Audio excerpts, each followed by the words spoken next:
Buenas noches a todos, gracias por su asistencia y ante todo muchas gracias a los organizadores de estas noches de medicina interna que cada vez tiene más convocatoria. En los próximos minutos pretendo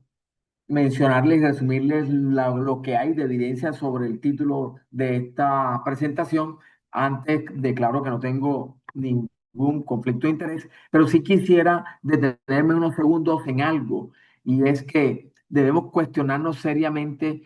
y preguntarnos cuál es el porcentaje de intervenciones farmacológicas que usamos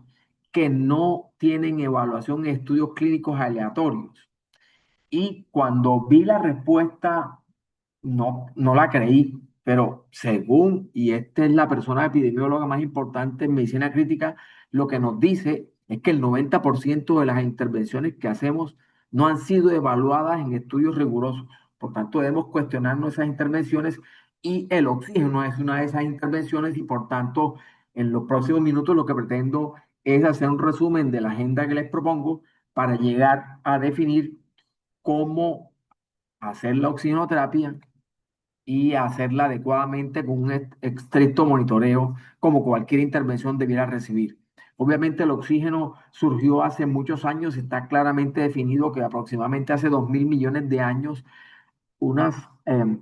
estructuras que son los estromadolitos que aún existen comenzaron a producir oxígeno y como ven aquí el estallido de oxígeno que se produjo en esa época fue lo que nos llevó a la vida, como la conocemos. Claramente el oxígeno tiene una historia y esta persona cometió el grave defecto de no publicar, es un llamado a atención a publicar, no publicó el descubrimiento que hizo y se puso a escribirle al Lavoisier y dejó esperando a que a este clérigo inglés lograra descubrir el oxígeno con sus propiedades y lo publicó antes que el anterior, y fue Lavoisier el que le dio el oxígeno el nombre que conocemos hoy. La primera publicación estrictamente sobre la oxigenoterapia fue hecha en esta revista que era en ese momento lo que es hoy el New England Journal of Medicine, y en esa publicación claramente nos dice para qué lo usó y las conclusiones del autor nos dejan ver lo que era para él el futuro de la oxigenoterapia, y era que obviamente iba a mejorar síntomas y probablemente mejorar la angustia de los pacientes. En pocos años, con base en el conocimiento del oxígeno, el doctor Bohr estableció el valor del espacio muerto, y Bohr y Aldane demostraron el impacto que tenía el CO2 sobre el oxígeno y el oxígeno sobre el CO2, pero desde hace más de 100 años nos dicen, y esta es una foto tomada del artículo original que muestra que conejos sometidos a oxígeno tuvieron eso que hoy llamaríamos daño ocular difuso. Unos 20 años después comenzaron a aparecer publicaciones que demostraban que el oxígeno en seres humanos era tóxico, pero probablemente la publicación fundamental fue esta, hecha en JAMA, en la cual demostraron el nivel tóxico, los síntomas que producía el oxígeno al 100% y esta de seguridad 50% de FIO2 y unos cuestionamientos, como mínimo, si le voy a dejar oxígeno al 100%, lo máximo que podría hacer es 12 horas. El emblemático artículo de la autora Calcet en el libro logró demostrar en seres humanos que el oxígeno producía SRA y daño cerebral difuso. Y tal vez lo que más nos ha mostrado y debe cuestionarnos cuando usamos oxígeno, digo que lo que más nos ha mostrado, la capacidad que tiene el organismo de tolerar la hipoxemia, fue esta publicación de New England en la cual nos muestra que miren la PO2 de algunos pacientes 24, 21 y la saturación 54, 34 de saturación de oxígeno. Obviamente estos pacientes habían establecido algunos mecanismos compensatorios y eran personas probablemente con gasto cardíaco normal, pero bueno, el hecho es que hoy el oxígeno como tal, miren las cifras contundentes y se las resumo aquí,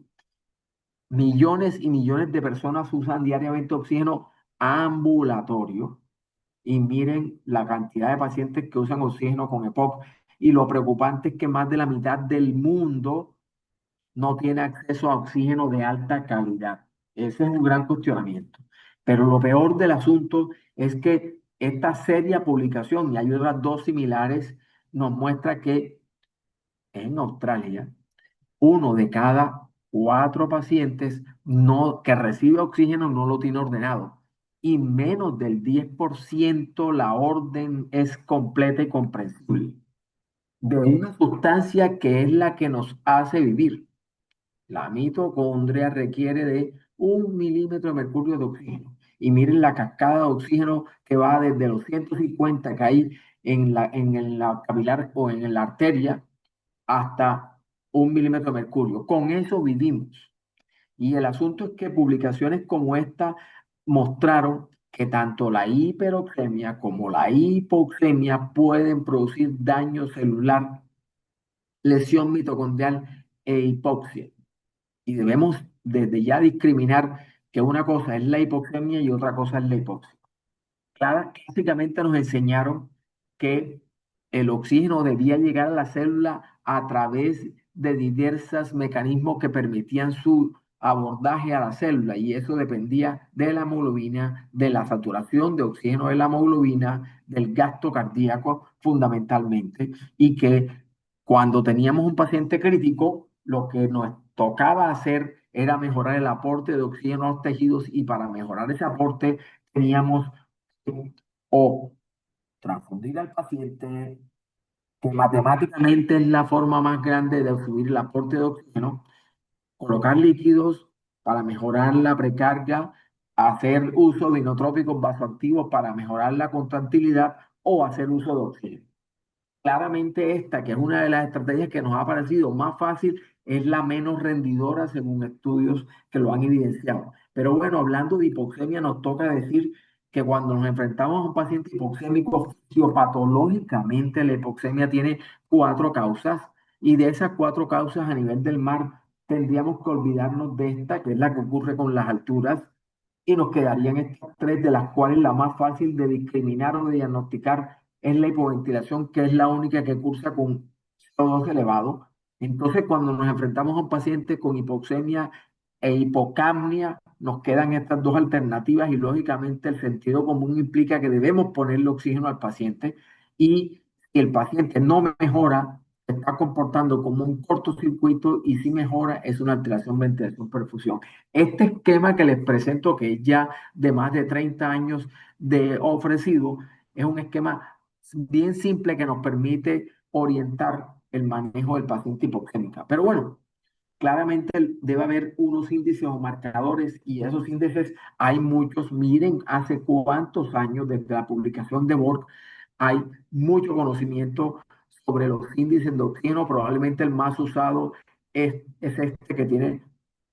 probablemente 50 años. Si uno quiere organizarlos de acuerdo a esquemas mentales, tendría que considerar que los más usados son los que se basan en la saturación, que los que más se emplearon previamente son los que basan en presiones y que tienen la gran limitación de que no tienen la F2 en su fórmula, exceptuando este y este recientemente acuñado por Villar, y que a pesar de que el sentido común y la fisiopatología diría que el índice de oxigenación es el mejor, ha sido desterrado de la práctica clínica y solamente se emplea en neonatología en la actualidad y en algunos casos muy puntuales. Y el cortocircuito es otro índice que en la práctica es de uso cuestionable. Claro está, en los últimos 15 años, la SAFI ha venido haciendo más implementada y de hecho ya está inmersa en la definición de SRA. Y fíjense que estas dos publicaciones nos ofrecen o una fórmula matemática para igualar la SAFI con la PAFI o algunos puntos de corte que nos orientarían a qué equivale una SAFI con relación a la PAFI, son más o menos cercanas. Entonces, claramente, la SAFI, por su practicidad, podría ser usada y hay una amplia gama de publicaciones que van creciendo en diversos escenarios que justifican y avalan el uso de la SAFI como un índice de oxigenación. Obviamente, la PAFI tiene limitaciones y la SAFI algunas derivadas de esta, la que de pronto más nos preocuparía en el paciente no ventilado es que no tiene un seguimiento lineal o una correlación lineal con la FIO2. Esto es que yo no puedo prever que un incremento de FIO2 va a producir un incremento específico de PaO2 y esa relación PaO2-FIO2 cada vez va a ser menos lineal en la medida en que subo la FIO2. Hay algunos que han tratado de corregir la PAFI con relación a la CO2, pero realmente esos niveles de corrección son mínimos. Lo que estaba claro es que podría haber problemas con la altitud. Sin embargo, una reciente publicación en la cual participaron 55 pacientes de Cartagena mostró que la PAFI,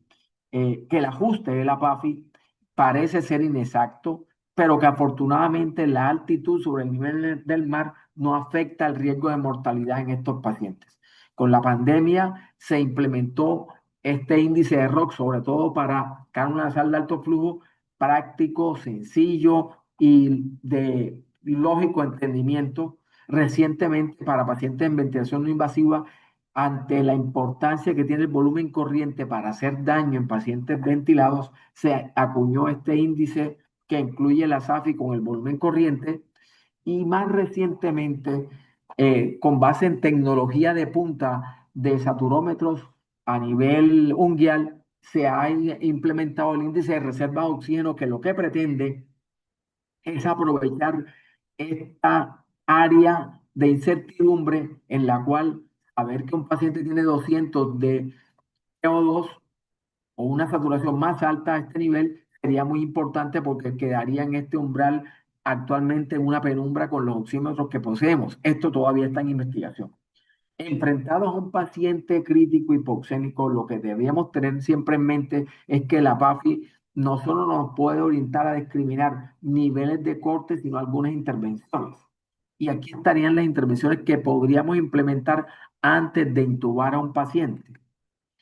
Y entonces la pregunta que vendría es, ¿cuáles son las indicaciones para que yo le ponga oxígeno a un paciente? Y esto puede ser motivo de los próximos minutos que voy a hablar. Yo quisiera resumirles los estudios grandes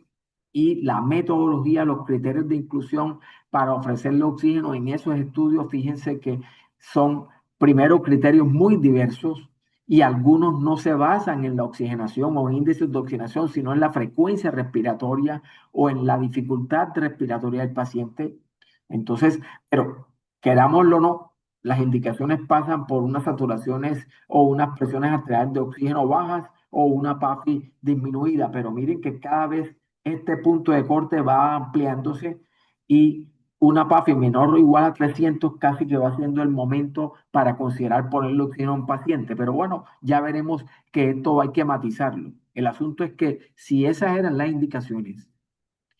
cómo le pongo oxígeno a mi paciente. Y en esto es donde más se ha avanzado y el escenario es todo eso y voy a detenerme en algunos de ellos. Claramente la oxigenoterapia convencional son los primeros tres pacientes que vemos en esta infografía,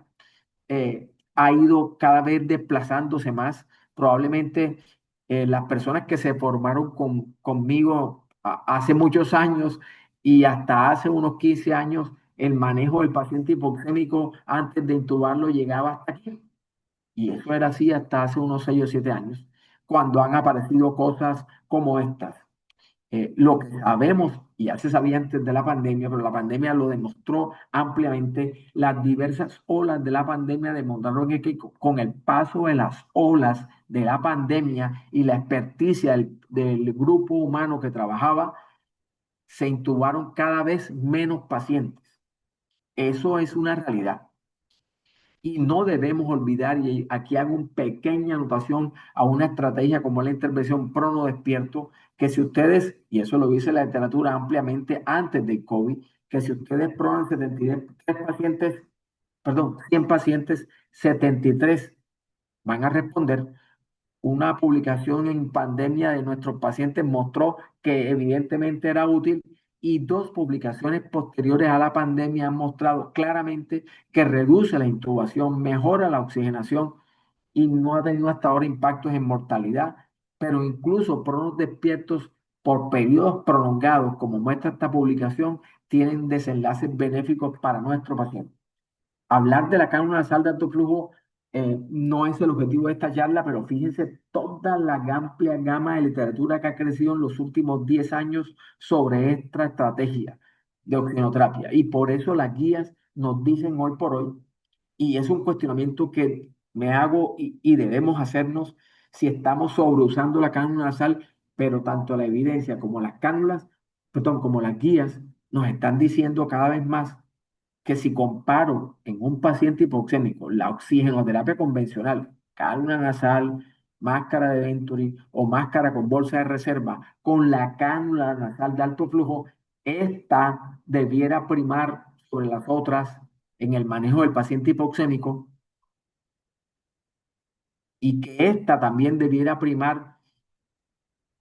y esta otra publicación, que es otra guía, también lo corrobora y digo que la cánula nasal de alto flujo, si prima sobre la terapia estándar, también primaría sobre la ventilación no invasiva en la mayoría de escenarios y los está desplazando. Y esto cada vez nos aparecen más publicaciones como esta del año pasado, en la cual revisando 62 estudios, más de 10.000 pacientes, mostró que la cánula nasal de alto flujo reducía la frecuencia de intubación y probablemente con base en ello, la guía nos enfatiza que la cánula debiera ser usada más que la ventilación no invasiva en ese paciente hipoxémico. Y esta última publicación, que no fue incluida en las guías, resume estudios clínicos y termina concluyendo lo mismo. La cánula nasal de alto flujo es mejor que la oxigenoterapia convencional y puede ser mejor que la mayoría de las veces que la no invasiva. Obviamente la no invasiva todavía tiene mucho más impacto en mejorar la oxigenoterapia en pacientes con EPOC y edema pulmonar agudo, teniendo en mente que ha aparecido el helmet, que podría ser una herramienta en algunos casos. Traigo esto, que es un póster que se presentó en el Congreso recientemente hecho de la AMSI, en el cual, fíjense que estamos hablando de hipoxemia y que la intervención es la ventilación no invasiva, pero el marcador de que la ventilación no invasiva fracasa, en este caso, que son pacientes colombianos, más de 100 pacientes colombianos, el marcador, digo, fue la hipocamia, o sea, un CO2 bajo antes de hacer no invasiva es un marcador de probable fracaso de la no invasiva. Y para matizar el hecho de que usemos siempre cánula nasal de alto flujo en hipoxemia,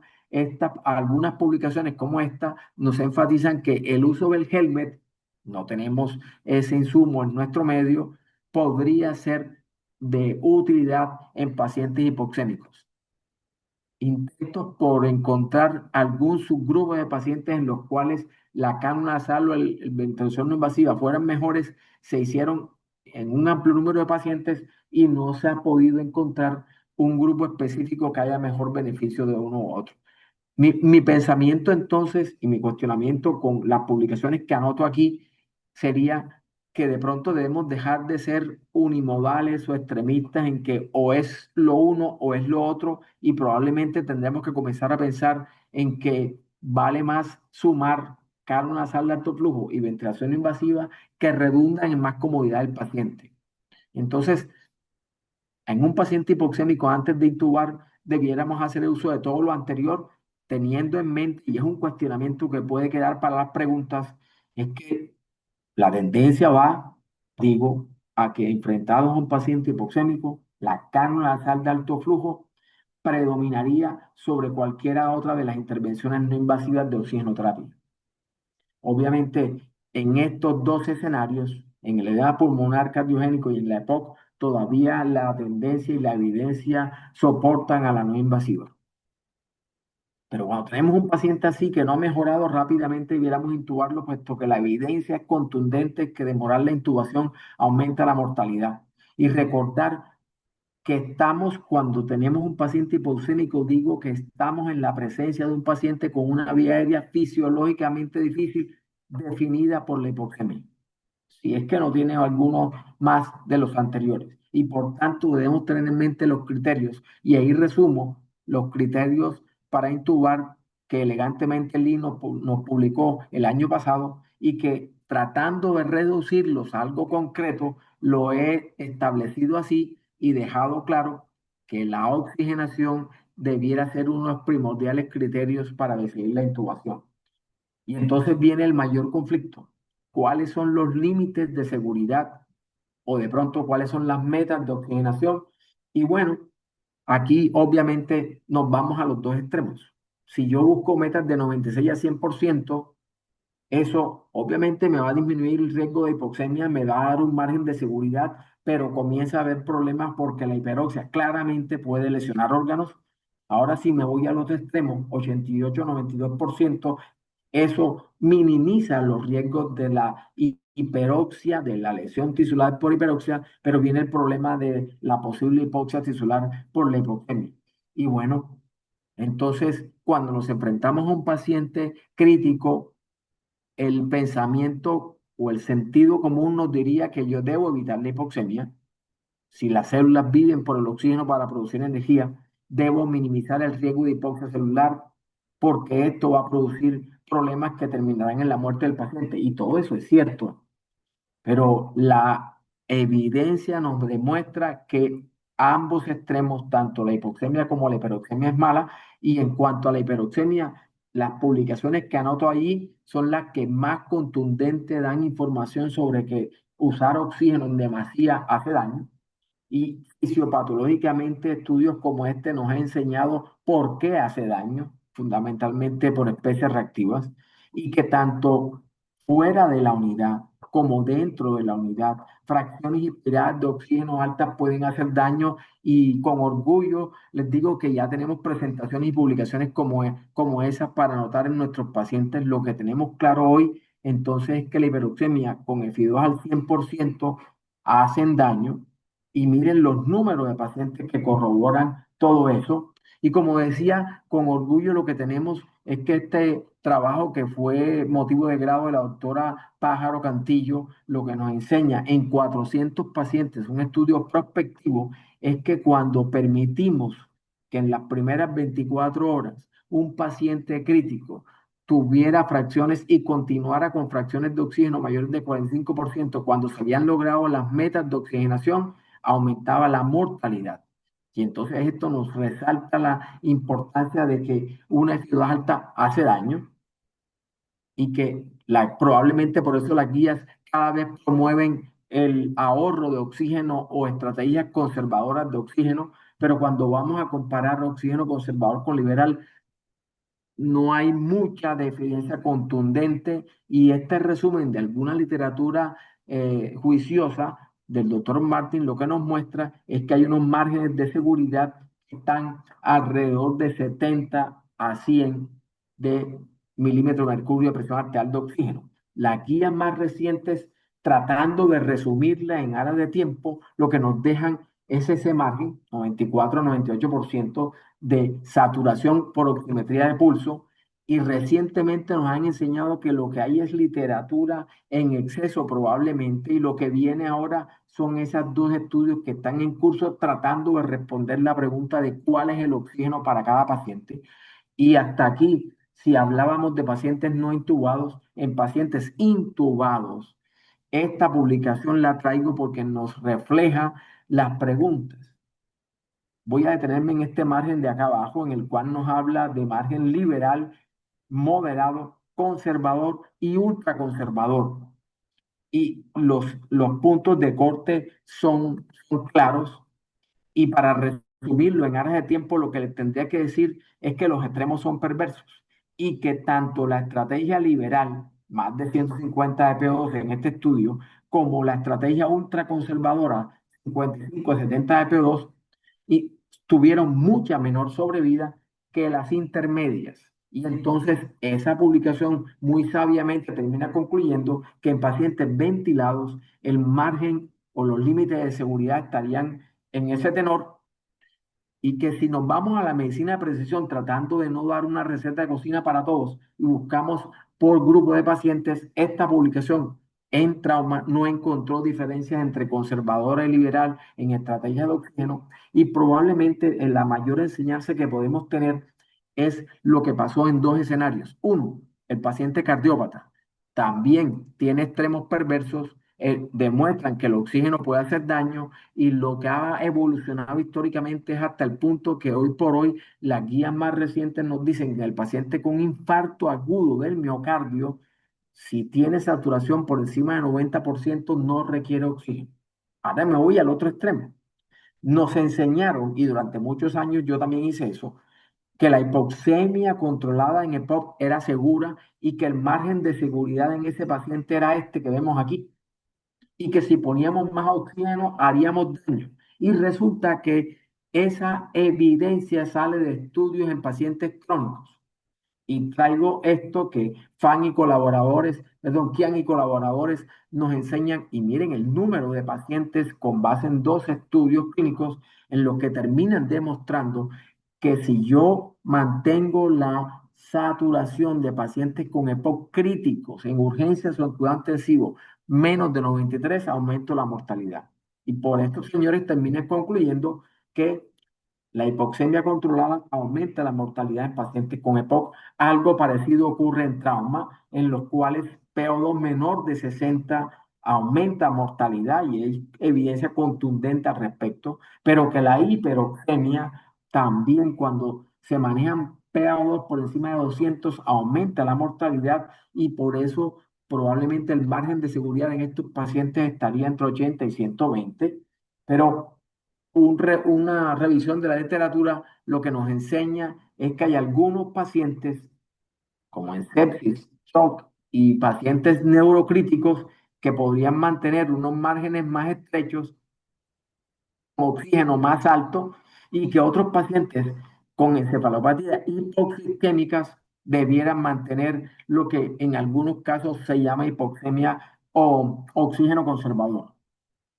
tratando de buscar subgrupos para hacer una medicina personalizada y una oxigenoterapia personalizada. El análisis posterior de algunos estudios clínicos de subgrupos no ha mostrado que hay algunos subgrupos que se benefician de una estrategia conservadora o no. Y esta publicación podría resumir que solo en pacientes con cáncer y con COVID, la estrategia conservadora generaría algunos beneficios, pero tal vez la evaluación de oxigenoterapia personalizada deriva de esta elegante publicación en la cual consideraron estrategia liberal cuando buscaban F2 al 100% para evitar la hipoxia tisular y conservadora para mantener saturación menor de 90%. Estos autores lo que buscaron era que qué grupo de pacientes se beneficiaba de saturaciones como meta de 90 y a qué grupo de pacientes ponerle saturaciones de 100%. El doctor de Angus, en la revisión editorial de ese estudio, termina anotando que si logramos definir, dado que son millones y millones de pacientes que usan oxígeno, dice el doctor Angus, que si logramos definir una brecha mínima de pacientes que se beneficien de oxígeno conservador contra otros que se benefician de oxígeno liberal, esa sería la herramienta de mayor impacto en sobrevida en la historia del cuidado intensivo. Y el estudio, y es la conclusión mía de ese estudio, me demuestra que cuando yo me enfrente a pacientes ventilados con estas características, jóvenes, sépticos, que tengan enfermedad respiratoria y que estén taquicárdicos y taquipnéicos, yo debo buscar saturaciones de 100%, pero que en hombres con lesión cerebral o enfermedad cardiovascular debo estar con metas mayores de 90%, pues esto es una estrategia conservadora y que eso reduce mortalidad. La oxigenoterapia personalizada tiene varias limitaciones. Hoy por hoy, estos dos estudios debían resolvernos el problema. Acaba de salir el UCA-ROX esta semana y el UCA-ROX, 16.500 pacientes, no pudo discriminar al subgrupo de pacientes en los cuales la estrategia conservadora fuera mejor que el oxígeno convencional. No hubo diferencia. El asunto es que parece que en el estudio el grupo usual o la terapia convencional no llega a saturaciones cercanas a 100% y por eso probablemente la enseñanza es que debemos cuestionarnos cómo llegar a 100% de oxígeno de FO2, de saturación, perdón. Y viene el otro asunto que cuestiona y que hace más difícil todo esto. Podemos hacer uso de la saturación por oxímetro de pulso, que en general se parece a la arterial por gases, pero esta publicación, que es un metaanálisis, nos muestra que la raza y el color de la piel puede afectar la evaluación de la oximetría de pulso. Esta publicación confirma lo anterior, y una más reciente que evalúa la hipoxemia oculta, definida como aquellos pacientes que tenían saturación mayor de 88 en el oxímetro, pero menor de 88 en los gases arteriales, y demostraron que esa hipoxemia oculta era más frecuente en pacientes no blancos y que en esos pacientes había más difusión orgánica y mayor mortalidad. Por tanto, tener en mente la raza, pero también el oxímetro. Esta juiciosa publicación evaluó 4 oxímetros de pulso y demostró de buena calidad, y los 4 oxímetros tuvieron limitaciones en su reproductibilidad de los datos de la oximetría de pulso. Entonces, el análisis aquí va resultando más complejo, y tratando de personalizar esta publicación, que fue el trabajo ganador del Congreso de la AMSI, lo que nos enseña es que en 500 pacientes ventilados en Colombia hay 4 subgrupos, subfenotipos de pacientes que tienen oximetrías y saturaciones muy diferentes, y que debiéramos considerar eso a la hora de personalizar. Esto todavía está en investigación, y terminando con pacientes ventilados, tendríamos que quedarnos con que la meta final de saturación de esos pacientes ventilados estaría muy similar a la de los pacientes antes de intubarse. Ahora, para terminar, el oxígeno en la casa. Esta reciente publicación de Lancet nos enseña que la saturación de oxígeno como meta y como indicador para oxigenoterapia continua, para oxígeno ambulatorio y para oxígeno nocturno varía de un continente a otro y de un país a otro inclusive. Pero de más de 30 guías, esa publicación tuvo la gentileza de resumir las cosas en que en pacientes para oxigenoterapia en casa, digamos que los límites son los que ustedes ven allí. Yo debiera contar con una dosimetría de pulso menor de 88 o una PO2 menor de 55. Puede haber algunas discusiones, pero eso sería la regla general. Y ya para terminar, y quedando atentos a preguntas, lo que yo concluiría es que el oxígeno como un medicamento hay que formularlo, hay que monitorizarlo, y no hay un indicador ideal, en que los extremos son perversos, y hoy por hoy nos toca ir buscando un punto medio que estaría alrededor de 92 a 96 de saturación, y una PO2 que podría estar entre 70 y 150, y que dependemos de investigaciones futuras, sobre todo en nuestro medio, para individualizar la toma de decisiones, y sobre todo para establecer y resolver las dudas que tenemos sobre el impacto que tienen los aspectos raciales y los diversos oxímetros de pulso. Muchas gracias, y quedo atento a preguntas y comentarios.